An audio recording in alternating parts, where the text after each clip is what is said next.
Ladies and gentlemen, please put your hands together and welcome to the stage the fabulous Christie and Kim. Thank you!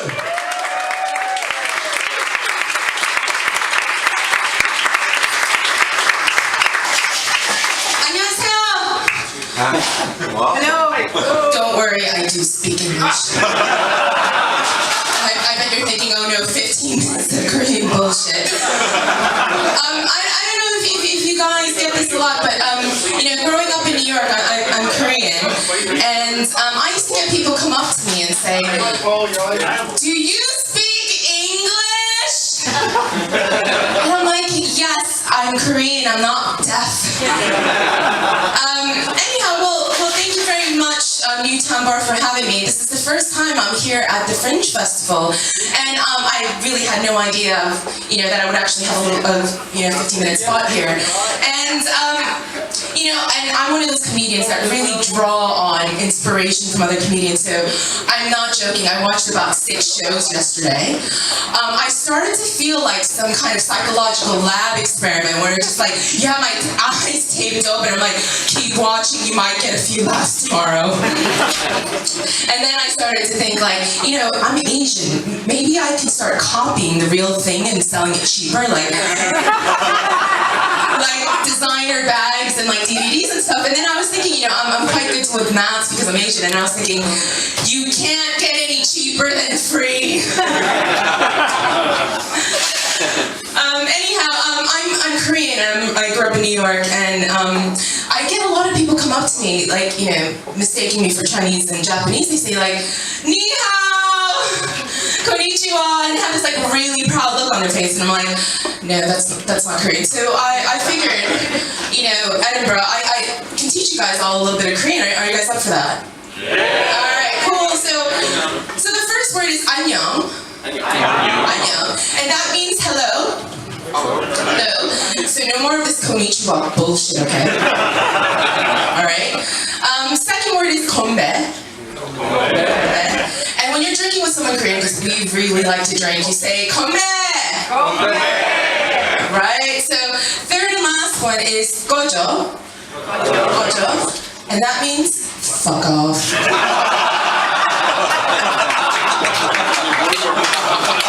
Very useful one to know if you ever go to Korea.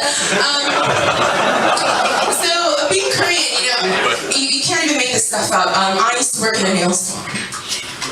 And it's really true. So, we used to do a lot of things like, nails and all sorts of things.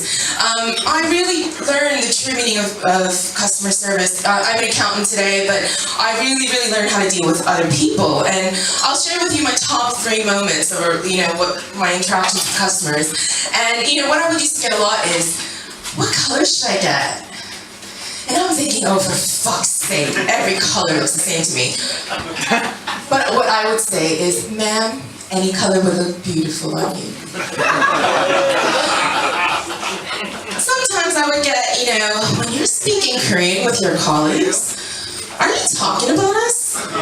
And most of the time we're saying, hurry up and, get a hot towel and stuff like that. And sometimes we are saying that your feet stink and you're a lousy tipper. But what I would tell them is, ma'am, I'm just saying how beautiful you are. And I wouldn't get this very often, but sometimes someone come up to say, your English is so good. Man, you are too kind. Good job.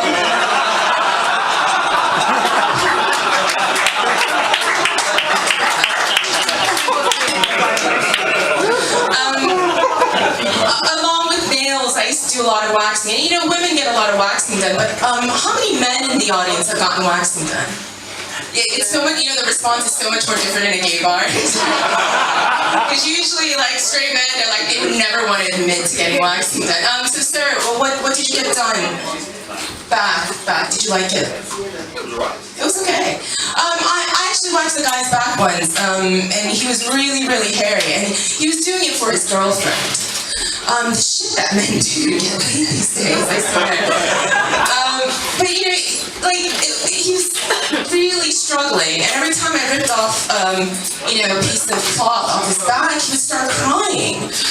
So, the way I would told women, it's like, it's gonna be okay, you know, beauty is pain and everything. But you know, men are different, so what I told him was, be a man! Grow a set of balls. I'm not gonna wax them. But I can for $20 extra. The funny thing about Korean men is that they don't really have to worry about waxing. They don't have as much body hair as Western men. They're kind of like those hairless pussycats. You know, you're so intrigued by their hairlessness, but you would not want to touch them.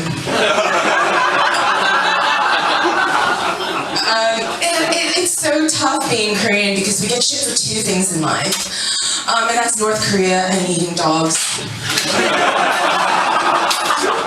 You know, and all the things about North Korea and about the bombs and things like that, I totally get it.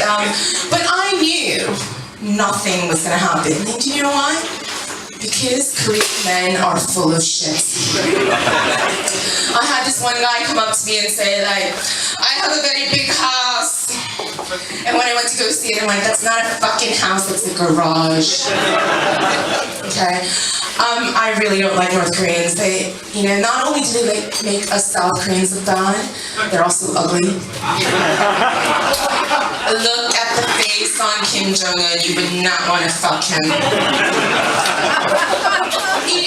And with the whole eating dogs thing, I totally get it, right, you know, and why we get shit for it. And, you know, I've never had it before, but I just don't understand why South Americans don't get as much shit for eating guinea pigs. They're pets too, right? But, you know, I figured it's because they're just not as cute. So, if I were to list things that we can eat that just aren't as cute, so it's like cows, pigs, Gwyneth Paltrow's daughter. If you don't know what I'm talking about, Google it. Trust me, two very gorgeous looking parents and none of the good shit. But you know, on the topic of dog food, like, you know, there are some Koreans that really do like dog meat, and I had a friend, Sung, back in university, and he was so depressed all the time. He was studying in Buffalo, New York for about a year, and he got depressed because, you know, he was struggling with the food and the language and everything. And one day he got really happy, and I was like, so what happened? And he's like, I went to the supermarket and I found that they had dog in various different breeds and different flavors. And I was like, no, they don't sell dog in Buffalo, New York in the supermarket. And when he showed me, it was pedigree. You know, sometimes it's good not to know English. It really, really is. But, you know, one thing you don't know about Koreans is that we get a lot of plastic surgery done. So in Korea, I'm not kidding, the number one thing that Korean women get done is if you have eyelids like mine, they kind of, you know, get the double eyelids done. So when you think that Asian people kind of look all the same, it's because we all have the same plastic surgeons. But once you get this eyelid surgery done, you have this permanent look of being startled. And then you start, you know, I think I totally understand why Asian porn is so popular, because the Korean girls start to look like globe dolls, like. Because we all get surgery done. You know, so I've been in the UK for about 6 years now. I'm originally from New York. So before you can get your indefinite leave to remain, and that's like your permanent residency, you have to pass this test called Life in the UK. So I'm going to share a little excerpt because I found this really interesting thing when I was studying for it. And it's about UK society.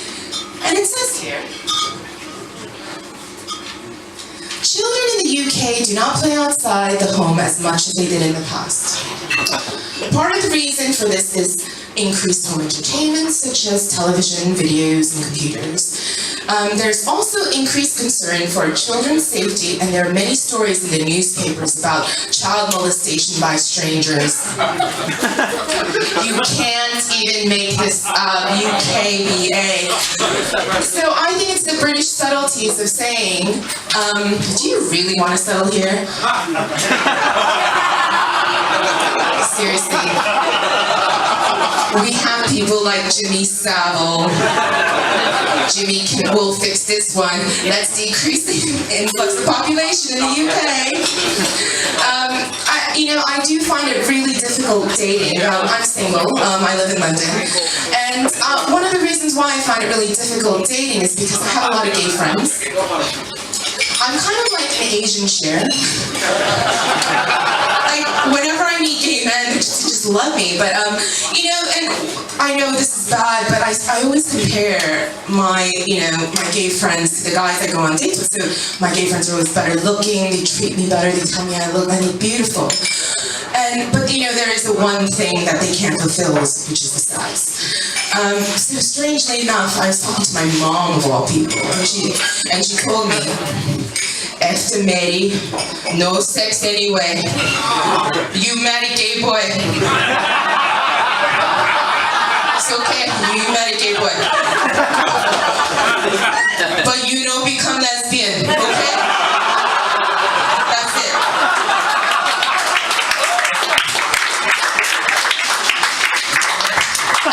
It is really tough dating, and I was at a bar once, and I was talking to this guy who's this short, bald, fat guy, because I do need to have sex along with going on my gay boyfriend dates, and it was just really, he wasn't that great, but eventually we started talking. I told him I worked in a nail salon, and he goes, "Oh, baby, you must be good with your hands." And I'm like, "Oh, duh, no shit, right?" I'm pretty good. And he goes, "Oh, could you provide me with your services?" And I'm like, "Oh, another fucking asshole that wants a free manicure."